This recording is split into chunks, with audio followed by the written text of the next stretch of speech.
É de extrema importância que você assista este vídeo todo. É de extrema importância que você preste atenção em algumas coisas que eu vou falar para vocês. Logicamente, terei que ter muito cuidado com o que eu estou falando, porque já visto que no Brasil nós não temos um Estado democrático de direito, né? Tão falado aos quatro cantos. Vivemos, de fato, dentro do Estado democrático de direito, do qual o STF entende o que é Estado democrático de direito.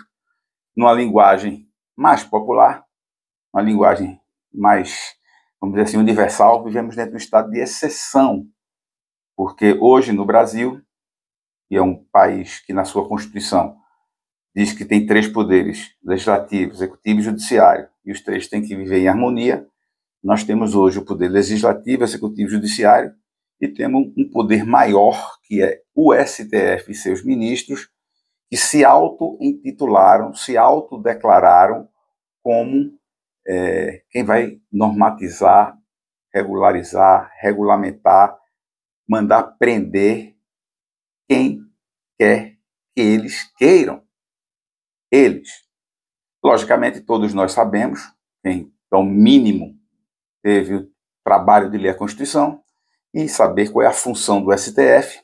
E a função do STF é fazer com que a Constituição seja cumprida. Ponto.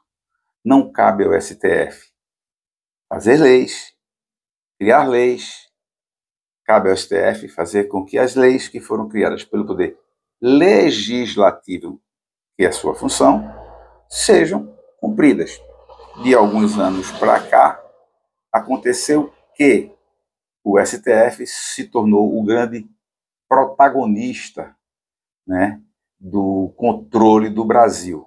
Hoje, nós vemos que ministros do STF têm mais poder do que todos os outros candidatos eleitos pelo povo.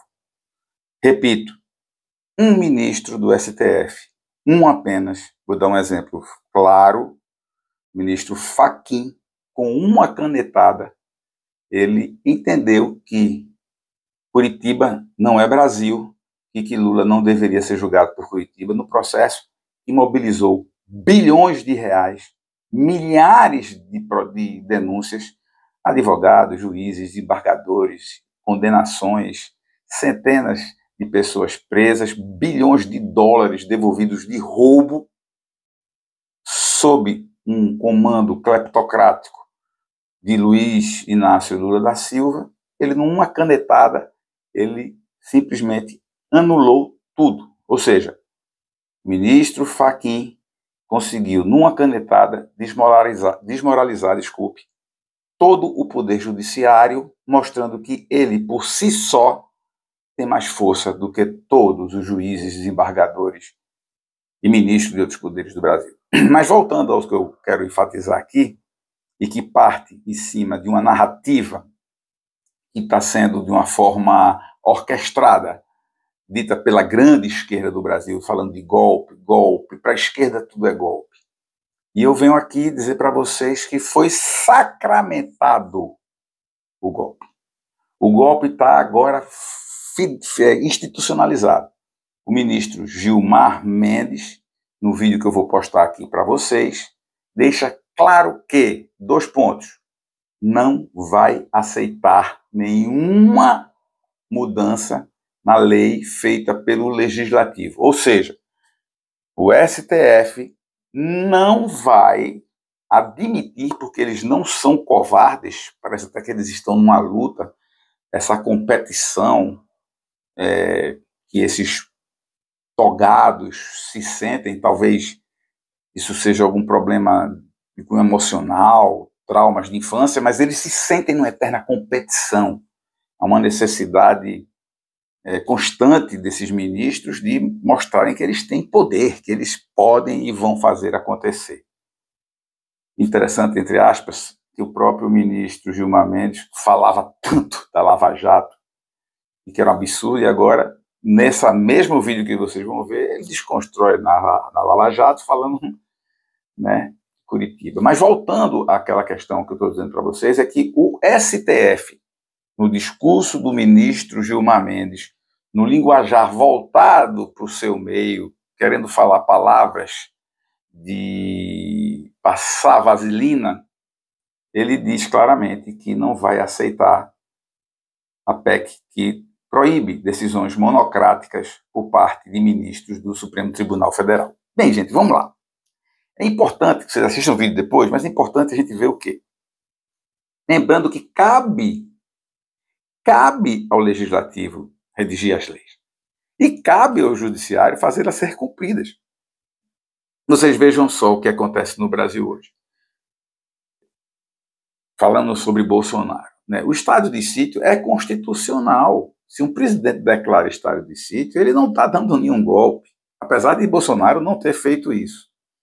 Essa narrativa orquestrada, né, por todos esses ambientes que são, de uma certa forma, conectados com o comum ou narcoterrorismo, eles estão querendo criar uma narrativa que Bolsonaro tem que ser preso, quando este mesmo ambiente disse que Lula não poderia ser preso porque você só pode ser preso depois de ser julgado em todas as instâncias. Isso provoca uma certa confusão na cabeça do povo brasileiro, que não consegue entender qual é a lei. E aí, entre aspas, eu vou mandar um recado agora para os ministros do STF, dizendo que vocês confundem a cabeça do povo, mas o povo não se confunde em relação a vocês. Mais de 80% do povo brasileiro não confia no STF. Pesquisas são feitas, não confia nas decisões que são tomadas, né? O povo brasileiro votou nesses deputados que fizeram a PEC. O povo brasileiro votou nestes senadores e deputados que fazem parte do Poder Legislativo. E apenas um não eleito tomou uma decisão que destrói isso. Isto é o que podemos chamar, não vamos chamar de golpe, né? Não vamos chamar de golpe porque esse linguajar golpe, genocídio, está uma coisa tão chula dentro da sociedade, virou marca registrada da esquerda, tá certo? Vamos chamar de ilicitude judicial. Então, esses atos ilícitos porque os princípios jurídicos que fazem eles tomarem essas decisões são completamente criados na mente deles. Então, nem o ministro Gilmar Mendes, nem o ministro Alexandre de Moraes, nem o Luiz Roberto Barroso, nem o André, nem o Zanin, nem o deles, nenhum de vocês, repito, nenhum de vocês receberam um voto para exercer a função que vocês estão aí. O Flávio Dino ainda foi senador, foi candidato a governador, ganhou a eleição. Esse foi votado, não para estar aí. E o argumento da indicação do presidente, ele cai por água abaixo quando um presidente bota o advogado dele para ser ministro do STF, para julgar as ações a favor do presidente. Isso também é uma atitude moralmente distorcida do que deveria acontecer. Vocês estão vendo que eu estou tendo muito cuidado de dizer que eu poderia estar falando outras coisas aqui. Verdade? Mas, como repito, vivemos dentro de um estado de exceção, uma ditadura do judiciário, não do judiciário, né? Não só do judiciário, porque juízes de instância de varas, esse aí não existe. Isso aí são pessoas que fizeram concurso, ganham bem e não vão perder o salário dele para bater de frente com Alexandre de Moraes. Raríssimas exceções existem dentro do cenário da justiça brasileira. Por isso é que o povo não confia na justiça, né? Essa justiça, seja ela um juiz de primeira instância, seja ela um desembargador, esse povo, de uma certa forma, está completamente discreto zero. Polícia Federal tão aplaudida. Você lembra do japonês da Federal? Polícia Federal hoje são capangas, capatazes do STF. Perderam vergonha na cara. A Polícia Federal convoca Bolsonaro e pergunta se ele é cis. Você veja o nível que chegou a doença que o Brasil está. E outra coisa que eu quero, antes de botar o vídeo do Gilmar Mendes, falar para vocês aqui, que um assunto puxa o outro, e vocês têm que ter essa visão, é o seguinte: todas essas narrativas estão sendo para ser construída uma opinião em você.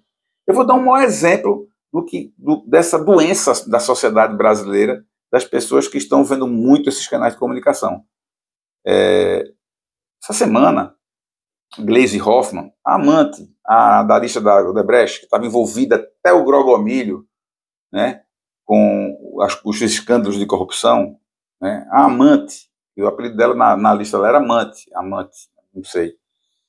Enfim, ela chamou o primeiro-ministro Netanyahu de, sabe de quê?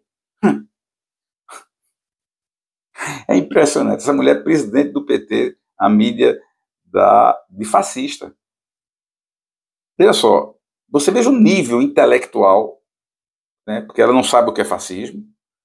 O Estado de Israel é o único Estado da região dali do Oriente Médio que é democrático, é um Estado democrata. Ela não sabe o que é fascismo. E a arrogância e prepotência dela, por ser presidente, né, da maior associação criminosa do país. Né? Ela é presidente de uma organização criminosa ligada ao narcotráfico, que recebe apoio das Farc, junto ao Foro de São Paulo. Então, uma pessoa como essa vai para a televisão chamar Netanyahu de fascista. E outra coisa, se você fizer uma pergunta a qualquer militante do PT que chama Bolsonaro de fascista e etc, 90% não sabe o que é fascismo. Então, essa geração que nasceu na gestão do PT, de analfabetos funcionais, que está provocando todo esse ambiente tóxico para o Brasil para viver, infelizmente, são pessoas que vão, no futuro, ser médicos dos seus filhos e que, quando vocês forem fazer um transplante de coração, são eles que vão estar com o bisturi na mão. Mas agora eu quero mostrar para vocês o vídeo do Gilmar Mendes, com toda a sua verborragia e toda... É uma loucura, veja só. A droga do poder, ela é pior do que cocaína, heroína e LSD juntos. Essas pessoas que estão lá, que deveriam estar zelando pela Constituição, elas têm um problema de uma necessidade de se impor, né? Essas pessoas que têm a necessidade de se impor, uma vez eu botei síndrome da micropenia, é o cara que só tem aquele negócio pequeno e compra uma caminhonete tona para botar por cima do povo no meio da rua, porque ele se acha inferior. Eu não estou dizendo que os ministros do STF são inferiores ou superiores a ninguém. Eu estou dizendo que os ministros do STF não estão executando a função que nós pagamos a ele. O Gilmar Mendes, o Alexandre de Moraes são servidores públicos e devem satisfação à sociedade por serem servidores públicos. Segundo, eles não têm que mudar a lei porque eles não foram colocados lá, não são remunerados para isso. Terceiro, que eles nunca tiveram voto de ninguém, então não é para ele ficar dando opinião, sendo entrevista, muito menos o ministro do STF está na passarela de escola de samba, desfilando, bebendo, né, um ser público, bebendo e altos papos com pessoas que são réus de vários processos que provavelmente eles vão julgar.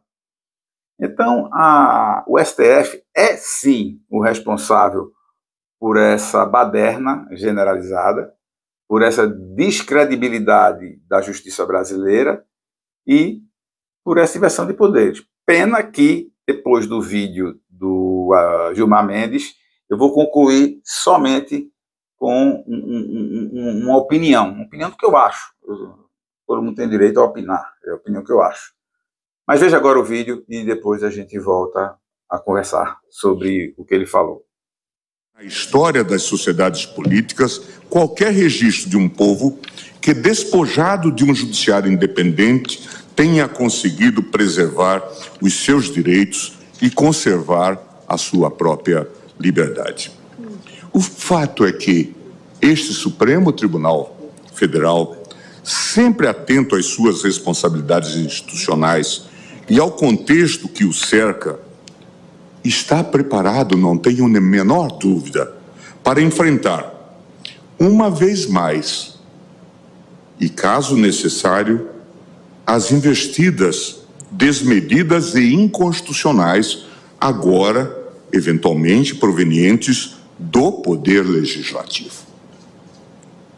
Lembro aos ministros, recados da rua chegam a todos nós, dando conta de que o projeto de emenda aprovado é mal menor, tendo sido endereçado a esta casa agora como forma de impedir possíveis reformas ainda mais drásticas ao funcionamento da Corte, ou mesmo a instauração de processos de impeachment contra membros deste tribunal.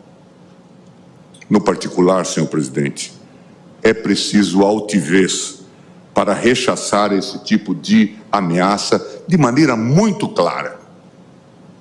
Esta casa não é composta por covardes. Esta casa não é composta por medrosos. Cumpre dizê-lo com a serenidade, mas com firmeza, e com o desassombro que esse tipo de investida exige de todos nós, membros desta casa multicentenária. Este Supremo Tribunal Federal não admite intimidações. De resto, cabe lembrar, eu já fiz isso várias vezes e nós já tivemos a oportunidade de fazê-lo, a estes propagadores do caos institucional, que os processos de responsabilidade dos ministros desta Corte hão de estar submetidos ao crivo judicial garantidor do devido processo legal, impedindo que acusações mambembes turvem a independência judicial, cânone inafastável do Estado democrático de direito. Não se brinca de impeachment. Isto é uma medida séria e é preciso ser tratada por gente séria. Ainda, é desnecessário dizer que, ao realizar essa forma de controle, este tribunal certamente não estará inovando em sua atuação jurisdicional, pois foi esse mesmo proceder que, num resgate da boa política, afastou do cenário institucional a ameaça a inúmeros agentes públicos representados por tantos falsos heróis como aqueles que compuseram a chamada República de Curitiba. Quanto ao seu conteúdo, a PEC 8 de 2021, aprovada na data de ontem, não possui, em absoluto, como Vossa Excelência acaba de dizer, presidente, qualquer justificativa plausível, notadamente em face das alterações regimentais realizadas por este tribunal. Emenda Regimental 58 de 2022, a demonstrar a ausência de qualquer vácuo normativo que a legitime. Assim, é forçoso reconhecer que tal tentativa de alteração constitucional interfere direta e incisivamente no ato de julgamento, na validade e na eficácia das decisões do Poder Judiciário, em especial deste Supremo Tribunal Federal.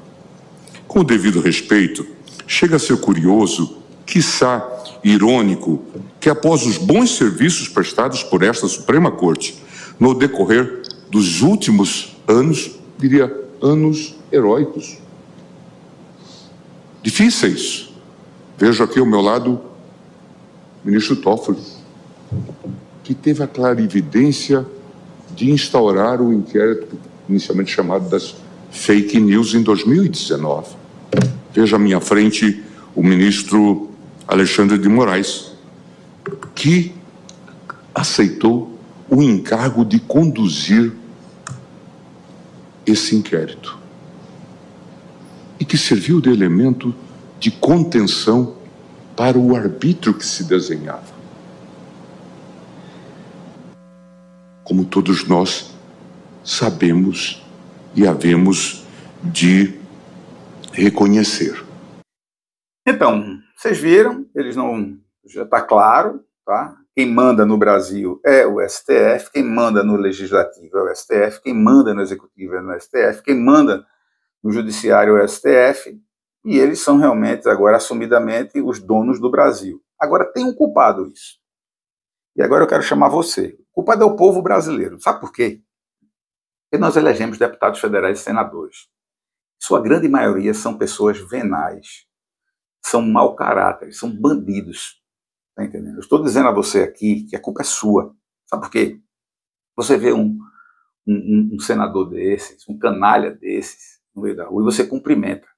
Bandido a gente não cumprimenta, não. Tá certo? Bandido a gente não cumprimenta, não. A gente ignora e cobra. Porque quando o povo brasileiro entender que quem colocou esses filhas da puta lá foram nós, e cair para si a responsabilidade, aí o povo vai virar gente. Porque tudo isso no Brasil acontece, porque o povo é conivente com o que está acontecendo. Deputados federais, cobre a seus deputados federais, façam a vida deles ser insuportável. Cobrem, vão no Congresso, vamos cobrar, não vamos cobrar o STF, não. Esquece o STF, se você falar um ai do STF, você é preso, está claro. Eu quero ver você cobrar do deputado federal que você votou, na sua cidade. Cerque ele, bote ele no canto da parede e não fique pedindo emprego a ele. O povo brasileiro tem que virar gente, porque muita gente de bem, que é consciente, que luta por um país melhor, está vivendo nessa merda por culpa desse povinho que tem pensamento pequeno. Então está na hora, gente, de vocês caírem na real, pararem de se alimentar de excremento e deixarmos de ser um esgoto da humanidade.